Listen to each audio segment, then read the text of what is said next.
Somewhere along the line, we decided that the coronavirus threat is one threat that we all have to respond to in the exact same way without exception.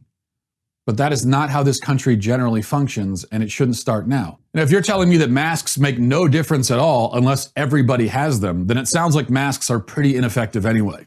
So what's the point? I have an idea, a plan for how to proceed, how to get things going again, and it involves, everybody making their own decisions. Personal responsibility is what we used to call it. Personally, it seems clear to me that mandating the use of face masks outside, as some localities have done, like in Los Angeles, for example, is absurd at best. I mean, the best thing you could say about it is absurd. There's no reason to think that you're at any appreciable risk of contracting or spreading the disease when you're outside, outdoors, especially if you're maintaining a comfortable distance from other groups. Now, does that mean that people shouldn't wear masks, in my opinion? Am I anti-mask? Okay, now this is one of those things where we all have to be anti-mask or pro-mask. No, I'm neither.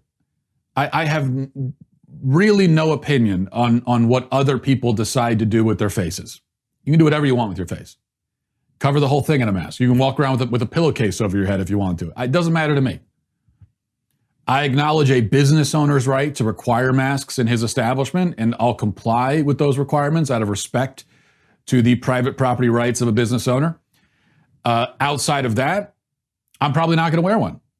My opinion on masks is like my opinion on most other coronavirus precautions. Make your own decision and live your life. And Godspeed. It's not clear to me why there needs to be a consensus or a universal strategy that we all adopt when it comes to this.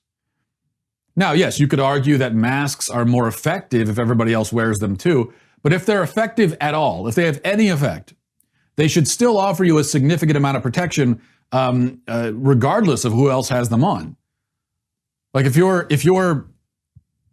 going to the store or something and you have a mask on, and you're maintaining social distance, and you're not lingering very much, you're going in, getting what you need, and you're leaving.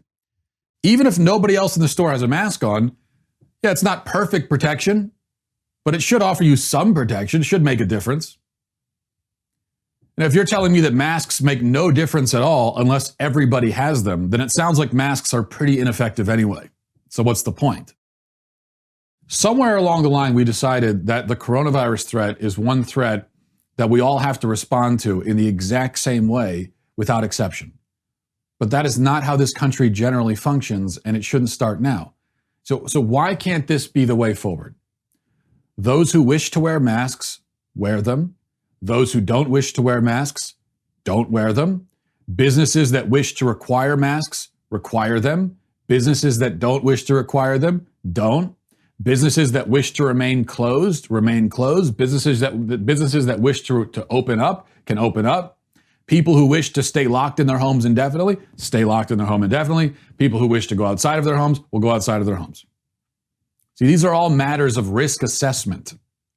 So a combination of factors have to be weighed, and that calculation can be complicated for every individual, depending on your situation. That calculation, though, is downright impossible if we're treating 330 million people as if they are one homogeneous single entity, when they're not. The calculation is going to be different for everybody, depending on their situation. And that's the point.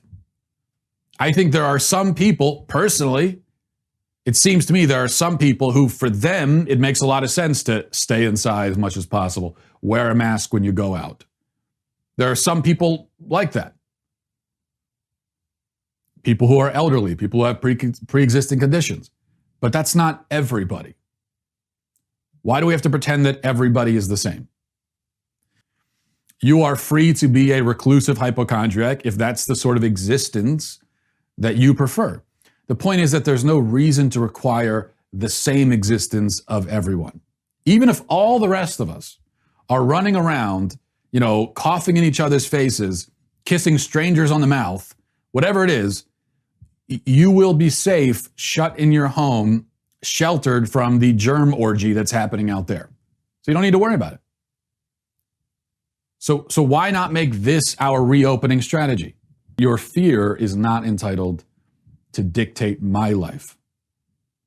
That's the point. Now, I know you can dream up scenarios where even if you're locked in your house, someone can get you sick. And someone today told me that, or yesterday when I was talking about this, someone said, oh, well, that's the old canard of, well, that's great for you, but your choices might kill my parents.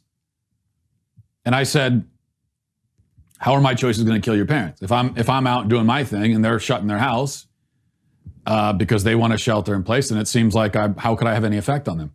The only way I could have any effect on them is if they choose to go out and participate in society. And if they choose that, then they choose to take on the risk, and that's it.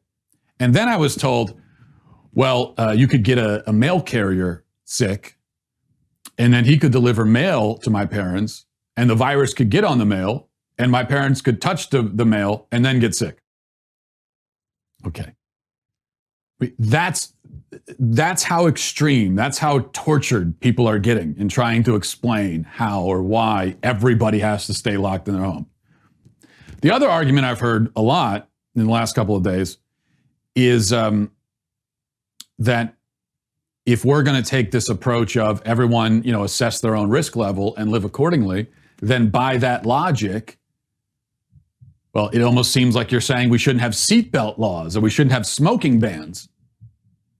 And actually, funnily enough, yes, that's how I feel. That's actually a great comparison. I think the seatbelt law comparison is very good. Because let me tell you how I feel about seatbelt laws. I think they're completely ridiculous and nothing but a fundraising mechanism for the state. There is no reason why we need cops going around looking for people that don't have seatbelts on so they can charge them $50 for not having a seatbelt on. If you want to drive down the road without a seatbelt on, that's your choice. It's your risk. You're not putting anybody else at risk. And no problem. You should be able to choose to take on that risk. But either way, it goes back to, as I said, you can be as scared as you want. Whether your fear is justified or not is not the point, but your fear does not dictate choices in my life, or at least it shouldn't.